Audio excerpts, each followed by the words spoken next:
I'm not gonna lie, it took a little bit of an adjustment period, but I'm loving it. It's definitely at a different scale, going from a mid-major to a high major, and just the amount of people in Lincoln that care about Husker sports has been really cool to see, but I'm really enjoying it. Coach, talk about your surgery. How has this offseason been? Just getting that rehab, but also trying to integrate yourself with the new team and being a leader of that. Yeah, it's definitely a new territory that I haven't been in my college career, but I'm just taking it day by day. I can see the light at the end of the tunnel now, but like you said, trying to fit in with a new group and going through rehab is definitely has its dog days, I guess, but just really focusing on getting to know the guys off the court and developing that relationship, and then that'll carry over hopefully in a month or two when I'm back on the floor with them. How far back did this injury go, and how was it hampering you? Probably 2 years. My junior year of college, it was the worst that it probably was, and then last year we were much more like proactive with it, just with managing it. But as a group, we sat down with my parents and Coach Hoiberg as well, and we decided that now was the good time for my future.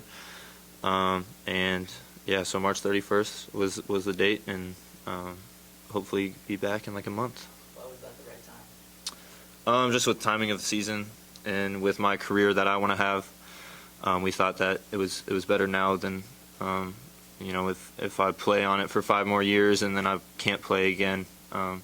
Just doing it at what we thought was the perfect time. As a newcomer, how easy or difficult is it to kind of this offense kind of wrap your mind around, and I guess having to do that without actually being on the floor? Yeah, that's been one of the things that I've been personally really impressed with, is just the amount of knowledge that Coach Hoiberg has and the whole coaching staff. Just getting in the film room, even though I'm not out there, just watching the other guys, and the terminology that they use is way different than what I'm used to, but it's so professional, and the team has really ran professionally, and it's been a joy to just get in every day and learn so much. I know that you said one of your goals was to change the culture of Nebraska basketball. I know you've been here for less than a month, or at least together. How's that process gone so far? Yeah, it's been amazing, honestly. I've been around college basketball for a really long time, and I can kind of sense vibes, if you would say that, and I can tell that just being here for a month that there's just a really good vibe in that locker room, and in the weight room and in the practice gym. It's been a joy to be around, and I just can't wait for this year. I mentioned that you are taking guys like Ramel and Jamarcus aside when you guys are doing reps in the offense and giving them little pointers. What are you saying to them in their moments? What are you teaching them about? The biggest thing that I've learned in my 4 years so far is that if you make basketball a simple game, it really turns into a very simple game. Just make the simple plays. Don't make it complicated. It can be, there's a lot of new terminology and a whole lot, going at them. But when you just focus on making simple plays, it just opens everything up. How do you do that? Just, taking what the defense gives you, really. We haven't done a whole bunch of live stuff so far. So obviously everyone wants to move at 100 miles an hour once we start doing that. But just really slowing the game down and taking what the defense gets you. How have you seen Jawan and Emmanuel fit in as well? Yeah, you can definitely tell that they're veteran guys. Like Coach Hoiberg was saying, since day one that Emmanuel got here, there's just been a smile on his face. There's not a whole lot of people like that in this world, and I'm definitely glad that he's on our team. And Jawan just brings an edge to him, kind of like a dog mentality that we really need this year. And I think he's going to be, just like Coach Hoiberg was saying, just a very fun guy to watch, especially for our fans, just the way he competes. What did you learn about some of the other new guys? I guess they're all new to you, being around them. Yeah, well, since day one of me committing, me and Derek have been really close. I don't know if it's just because we're kind of the old heads, but actually I thought I was old, but apparently he's 24, Emmanuel's 24, I guess I'm young around here. But yeah, Derek has definitely kind of brought me in from day one. But really all the guys are just awesome, and I wanted to be around really good people first, and then obviously great basketball players. And I think we have a great combination of that going on here. So you guys got together to watch the draft last week. What was that like for you guys? I mean, you didn't play with Bryce, but to see, a guy that a lot of your teammates cared about, Yeah. get to realize that dream. I mean, it's inspiring, to be honest. Just seeing someone that went through what, I'm going to be here for a year. He was here for a year. So for me personally, just inspiring. I know, obviously, this program has what it takes to get people there. And for me personally, that's definitely a goal of mine. So it was really cool to just sit down with the team and see that whole thing happen and just see the support that everyone that played with him last year gave. Brett said it seems that this group is doing a lot of the little things well. He thinks they're gelling together. What are some of the indicators for you that you see at practice that makes you think that? I would say to start in the weight room. I think he kind of touched on it a little bit, but just how we finish and how, the team last year lost a lot of close games. And I think when you get to the last 5 minutes of a workout, it's really easy to kind of hang your head and be tired. And but, when you say, you're not going to let that get to you, and that last 5 minutes you really finish, it really translates to, winning games and winning, with a minute left on the floor. Like, you're not going to just hang your head and be tired and go to the bench. Like, you want to be in that situation and you want to come out on top. So when you do that, when you start in the weight room and in the practice gym, it translates to games. So is that like pushing out an extra rep, or what does that look like? I think it's more like encouraging from people around you, because obviously it starts individually, but when you have that encouragement from other players and your teammates, it makes it a lot easier. So kind of both. With that encouragement, Coach, talk a lot about your leadership so far. Can you share what you believe helps the culture of your team? Yeah, I mean, obviously I'm not on the floor, so I'm trying to do whatever I can to be, a voice off the floor, especially.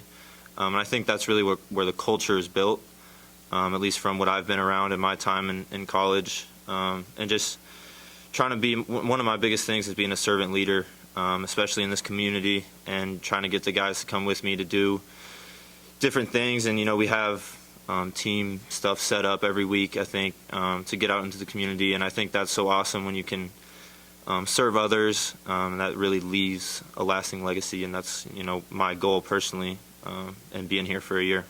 When Coach Howard was brought in here, there was kind of talk about his defensive mindset and some of the things he brings to the table there. Have you noticed that, and just sort of the intensity on that end of the floor in practices? Yeah, I will say I love defense. It's been I think I've probably spent at least an hour and a half every day the last 4 years in practice on defense. But it brings a different type of energy. So, when we get into that part of practice, and like I said, I'm not out there, but it's, just making sure everyone's talking, because I think that's such a big thing when it comes to defense. But yeah, defense brings a lot of energy into the gym, and when that happens, it's a lot of fun. Sam, what are you looking forward to most about being a Husker? Oh gosh, I mean, the list goes on and on. I think the biggest thing for me is the fact that I bring a different perspective, just with kind of honestly what has happened in the last year of my life with having life-threatening situations, I guess. But then also being a Nebraska kid, grew up first 18 years of my life living in Lincoln, going to camps, the elite camps, and just being a fan. And now, I never saw myself as a Nebraska basketball player. And now the fact that I know what that means to the kids in this community, hopefully I can, spread that across our team, and we can be playing, for something bigger than just ourselves. How far are you guys with the defensive install? How well do you know Adam's concepts? We spend, I don't know, a total of 2 hours on it a week or something. But it's new for me, honestly. So I can't wait to get out there and experience that. But like I said, it's just a lot of us flying around and talking and having fun. And when we do that, it'll be successful. Did you sense as a kid this community is sort of bursting for Husker hoops to make that move? I mean, I did, personally. So, yeah, I mean, it's like I said, I've been a part of this community for a long time. I know, what they want to see. And ultimately, I just want to be, I've said it before, but a part of a product out there that the fans can be proud of, and that, we're playing hard every possession, don't take possessions off, and just represent, this hardworking community. Sam, you talked about life-threatening situations. Can you talk about that and just I had a bleeding stomach ulcer last November, and it's kind of a low point of my life. I didn't know if I was gonna, not to get like dramatic, wasn't sure if I was gonna see tomorrow. But yeah, it was a pretty scary situation, and just kind of carrying that over to once I got healthy and kind of never taking anything for granted, I think really helped me and our team last year just be successful down the stretch.